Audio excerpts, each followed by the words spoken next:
Hi guys, Ant at Farmstyle, long time no speak. I've got something a little bit different for you today over at Brigg Depot, and we've got the RTV X1110. Now what's different about this RTV is we've got a case guidance system on top. This guidance system is an XCN 750 screen with a NAV 500 receiver, and it's a bundle kit, so we can get it all as one piece, a little bit cheaper for you guys. So that's the first point. It's cost, really cheap, really easy to install, and as well as that, it's really easy to use. So on this RTV, we've got a Logic 4-meter sprayer on the back. That's why the customer has actually bought this system, so he can use it with his sprayer, so he knows where it's sprayed. So in terms of mounting it, we've got a RAM mount system for the screen and two cables, one cable to the battery and one cable to the receiver. So you can have the screen out in less than 30 seconds.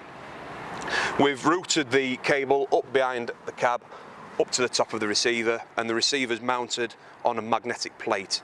So unscrew the cable, put a cap in the cable, because that's mounted outside obviously, to stop water getting in it.